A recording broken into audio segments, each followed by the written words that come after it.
அதிகாரம் 10. யூதித்து ஒலோபெரினிடம் செல்லுதல். இஸ்ரேலின் கடவுளை நோக்கி யூதித்து கூக்குரலிடுவதை நிறுத்தி தம் மன்றாட்டை முடித்து கொண்டார். தாம் விழுந்து கிடந்த இடத்திலிருந்து எழுந்தார். தம் பணிப்பெண்ணை அழைத்தார். தம் ஓய்வு நாட்களிலும் திருநாட்களிலும் தங்கி வந்த வீட்டுக்கு இறங்கி சென்றார். தாம் அணிந்திருந்த சாக்கு உடையை அவர் அகற்றினார்.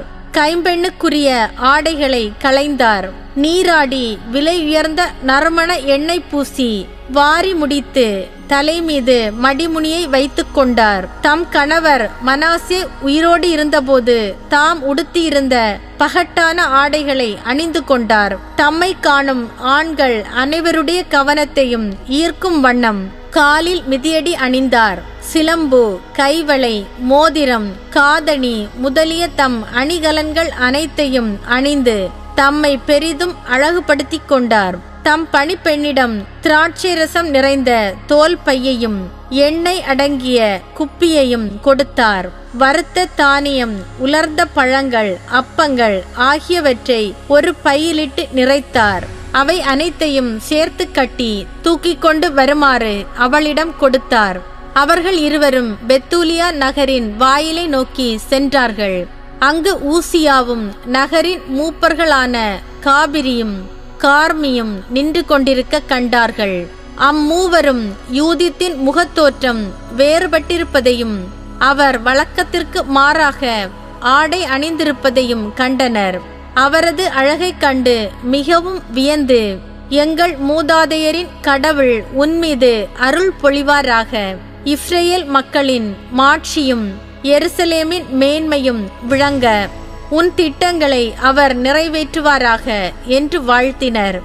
யூதித்து கடவுளை தொழுத பின் அவர்களிடம், நகர வாயிலை எனக்கு திறந்து விடுமாறு கட்டளையிடுங்கள். நீங்கள் என்னிடம் கூறியவற்றை நிறைவேற்ற நான் வெளியே செல்வேன் என்று வேண்டினார்.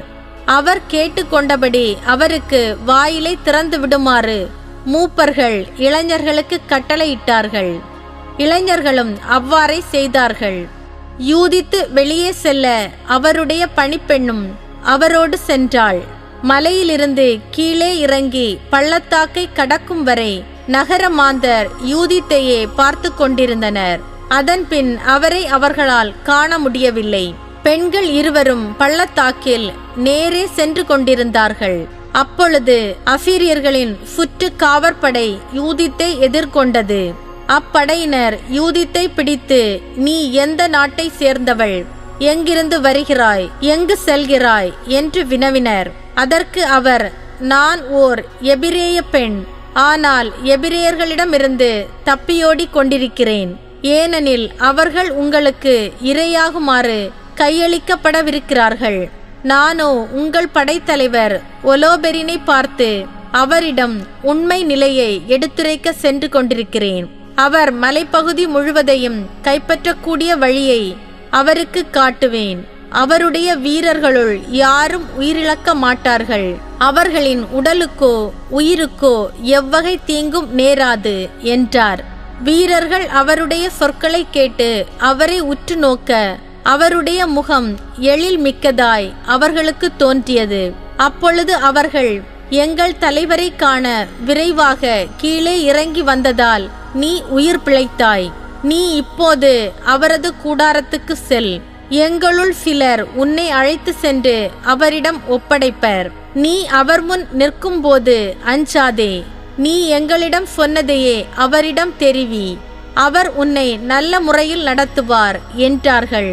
யூதித்தையும் அவருடைய பணிப்பெண்ணையும் ஒலோபெரினிடம் அழைத்து செல்ல தங்களுள் 100 வீரர்களை தெரிந்தெடுத்தார்கள்.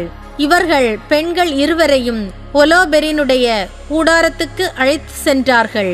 யூதித்தின் வருகை பற்றிய செய்தி பாளையம் முழுவதும் பரவியதால் எங்கும் ஒரே பரபரப்பாய் இருந்தது. வீரர்கள் வந்து அவரை சூழ்ந்து கொண்டார்கள். அவர் ஒலோபெரினின் கூடாரத்துக்கு வெளியே காத்திருந்தார். அவரை பற்றி அவனிடம் தெரிவித்தார்கள்.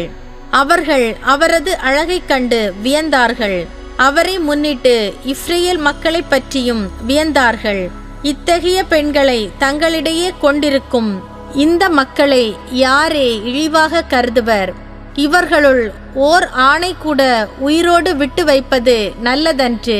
அப்படி விட்டு வைத்தால் உலகம் முழுவதையும் வஞ்சித்துவிட இவர்களால் முடியும் என்று தங்களுக்குள் பேசிக்கொண்டார்கள். யூதித்து ஒலோபெரின் சந்திப்பு. பிறகு ஒலோபெரினின் காவலர்களும் பணியாளர்கள் அனைவரும் வெளியே வந்து யூதித்தை கூடாரத்துக்குள் அழைத்து சென்றார்கள்.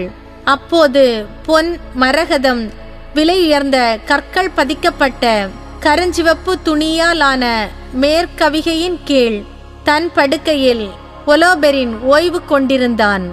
அவன் யூதித்தை பற்றி அறிந்ததும் வெள்ளி விளக்குகள் முன் செல்ல தன் கூடாரத்துக்கு முன் வந்து நின்றான்.